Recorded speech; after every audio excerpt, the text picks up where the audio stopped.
The flames consumed my future in less than 30 seconds. The Yale University crest curled and blackened.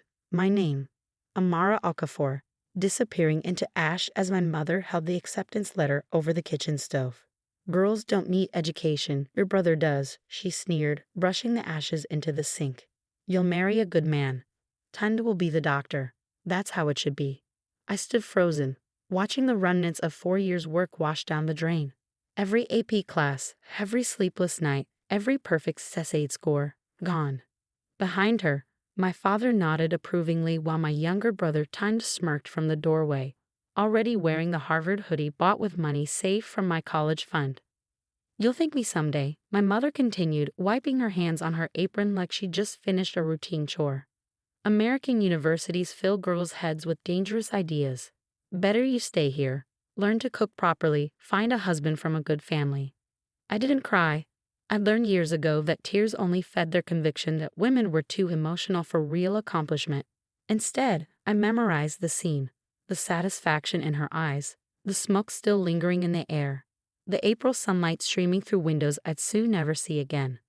That night, I packed everything I could fit into my backpack. I left through the same window I'd snuck through to attend SAT prep sessions they forbidden.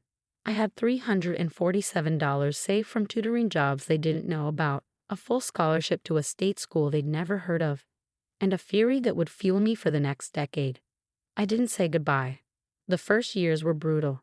I worked 3 jobs while taking full course loads, lived on ramen and spite. My parents told everyone I'd run off with some boy, bringing shame to the family. They didn't mention the acceptance letter, the ashes, the dreams they burned. I graduated summa cum laude with a degree in biomedical engineering, then a master's from MIT, not Yale, but close enough to taste the irony. My PhD came from Stanford, funded by research grants and a growing portfolio of medical device patents. My mother would have been proud if she'd known, if she cared, if she hadn't already decided my worth ended at my womb. By 30, I founded MedTech Solutions, a company developing affordable diagnostic equipment for underserved communities. The irony wasn't lost on me, helping strangers access healthcare while my own family had deemed me unworthy of basic dreams. I kept tabs on them through social media and mutual acquaintances. Tunde had graduated from Harvard, yes, but barely.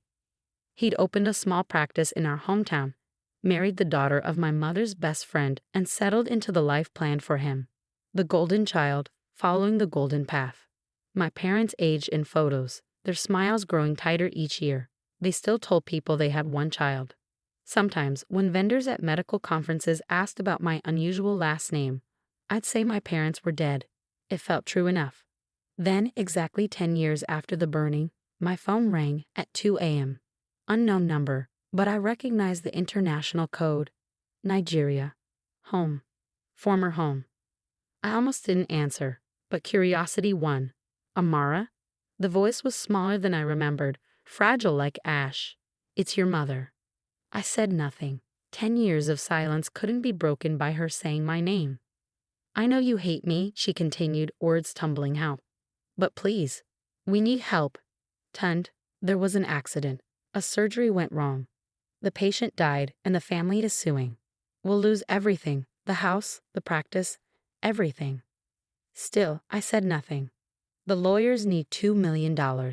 Tunde's insurance won't cover it because he made mistakes, falsified some records. Please, Amara, you're our only hope." There it was. The golden child had tarnished. The future doctor had become a liability, and suddenly the worthless daughter had value. "How did you get this number?" I asked, my voice steady as surgical steel. I hired someone. A detective. "I know about your company, your success. I've known for 2 years." 2 years. She'd known where I was, what I built, and still hadn't reached out. Not until she needed money. "Say something," she pleaded. "Please." "I'll be there in 3 days," I said and hung up. The flight to Lagos felt like time travel. Each mile closer to home. Former home. Peeled back layers of the woman I'd become, revealing the girl who'd watched her dreams burn. I dressed carefully for the reunion. A simple but expensive dress, minimal jewelry except for the Yale class ring I'd bought myself. I'd earned it, even if I'd never attended. Let her see what she tried to destroy. The house looked smaller, shabbier. The gate that had seemed so imposing in my youth now just looked tired. My father answered the door, and for a moment neither of us moved. His hair had gone completely gray. His shoulders stooped like he'd been carrying something heavy. "Amara," he said, and I saw him catalog the changes, my posture, my clothes, the confidence that comes from building something from nothing. The living room held ghosts. There was the chair where I'd studied in secret. The table where they told me university was wasted on women. The kitchen doorway where Tunde had smirked as my future burned. My mother appeared from the hallway and I almost didn't recognize her. The proud woman who destroyed my letter looked hollow, desperate. She moved to embrace me, but I stepped back. "Let's discuss why I'm here," I said, sitting in my father's usual chair. A petty victory, but I took it. They laid out the disaster.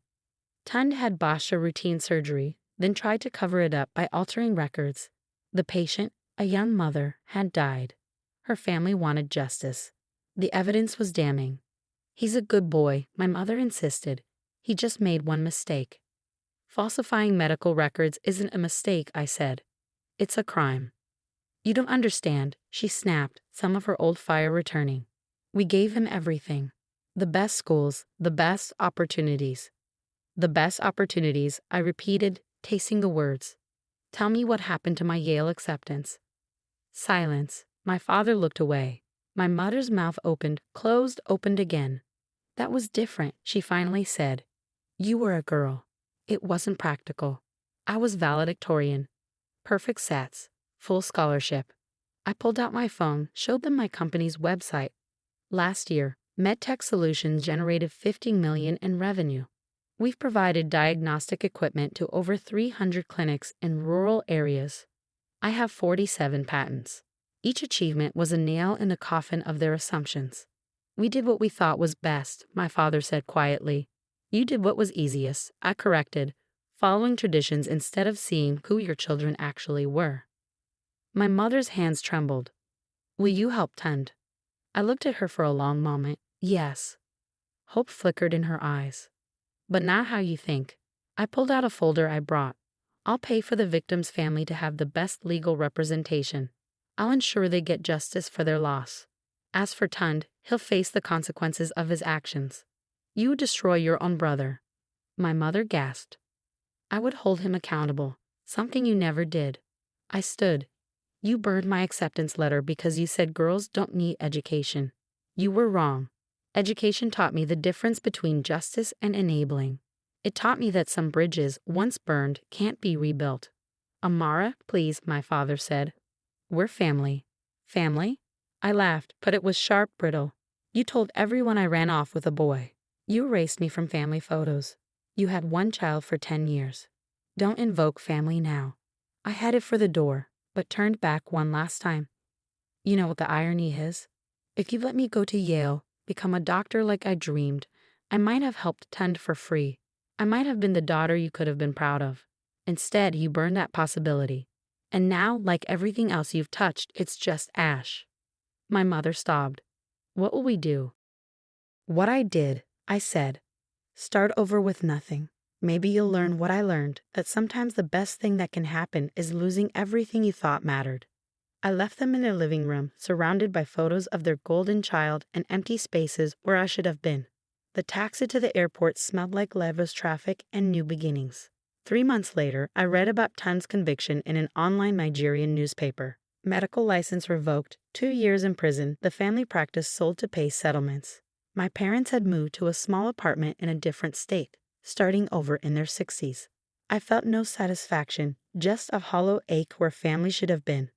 But I learned young that some wounds don't heal. They just teach you to walk differently. Last week, Yale invited me to speak at their medical school about innovation in global health. I stood at the podium, looking out at bright faces full of dreams nobody had burned. Yet, 10 years ago, someone told me girls don't need education. They were wrong. But more importantly, they taught me that the dreams others try to destroy often grow back stronger, rooted in purpose instead of permission. The students applauded. In the front row, a young Nigerian woman wiped her eyes. After the talk, she approached me. "My parents want me to quit. Go home, get married," she said. They say medicine is too hard for women. I handed her my business card. When you graduate, call me. MedTech Solutions always needs doctors who understand that the hardest battles aren't in the OR. They're in proving you belong there all along. She clutched the card like a lifeline, like hope. That night, in my hotel room overlooking the Yale campus I'd never attended as a student, I thought about my mother, wondered if she ever stood at her kitchen stove and remembered. If she ever considered that the smoke from burning dreams has a way of getting in your eyes, blinding you to what you've lost. I built my life on the ashes of her expectations, succeeded not despite her cruelty, but because of it. The fire she lit to destroy had forged something harder, sharper, more resilient than any acceptance letter. She'd been right about one thing. I'd thank her someday, not for the lesson she thought she was teaching, but for the one I actually learned. Sometimes the best revenge isn't proving them wrong. It's proving yourself right, and then using that proof to ensure no other girl watches her dreams burn in someone else's kitchen. The next morning, I established the Amara Okafor Scholarship Fund at Yale Medical School. Full ride for young women whose families believe education is wasted on daughters. The first recipient was announced last month, a brilliant girl from Lagos whose parents had threatened to burn her acceptance letter. They didn't. Her acceptance letter now hangs framed in her dorm room, protected by glass and the knowledge that some fires, once survived, inoculate you